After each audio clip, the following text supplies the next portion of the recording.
මිනිස්සු පොළොමේ ඉඳලා දවස් ගණන් මහන්සි වෙලා බුදුන් දකින්න ඉන්නවනේ. ඔය මිනිස්සුන්ට ලෞතුරා සම්මා සම්බුදුරජාණන් වහන්සේ අහඹු ලෙස මූණටම මුණ ගැහෙනවා. සංසාරේ බුදුන් සොයාගෙන ගිය අය දලදා වහන්සේ දැක්කා කියලා නෙමෙයි මිනිස්සු කියන්නේ, අපේ බුදුන් දැක්කා, ජීවමාන බුදුන් දැක්කා. බලන්න කකුල් නැති අය රෝද පුටුවෙන් යනවා බුදුන් දකින්න. ওই මිනිසුන්ට නිවන් බුදුරජාණන් වහන්සේ මුණ ගැහෙන්නේ නැද්ද ජීවමානව? බුදුන් දකින්න පිනක් ඔය. සමහර අයගේ අත් නැහැ. අත් නැතුව යනවා. මම දැක්කා එක්කෙනෙක් ඇස් පේන්නේ නැහැ. එයා කියනවා මගේ ඇස් පේන්නේ නැති වුණාට අපේ බුදුන් අපි වැන්දා.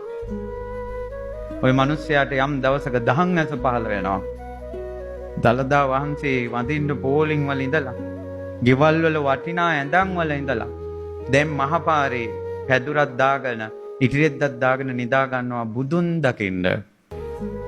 ගෙවල් වල පිඟන් වල කාපු මිනිස්සු දන්සලින් කෑම පාර්සලින් යැපෙනවා බුදුන් දකින්න.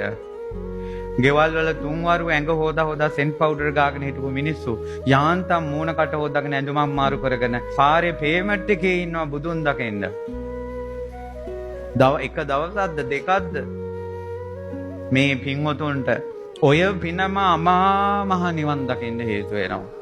මේ හේතුව බුදුරජාණන් වහන්සේ වෙනුවෙන් කාමයේ අතාරිනවා.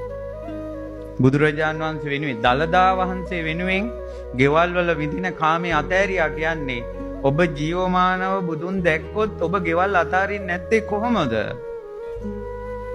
එක දලදා වහන්සේ වෙනුවෙන් මෙච්චර කැපවීමක් කළා. ඒ නිසා සාදුකාර දිදි ඔය ඉන්න ගමන නම් මට නම් හිතා ගන්න බෑ. මට හිතෙනවා දලදා වහන්සේ කොයි තරම්නම් ප්‍රාතිහාර්ය පානවද අද. මේ මිනිසුන්ගේ හිත පරිවර්තනය කරනවා. මිනිස්සු සමගි කරනවා. මිනිස්සු එක අරමුණක රඳවනවා. මෙච්චර දවස් දෙක තුන අපි බුදුන් සීකර කර ඉඳලා නැහැ.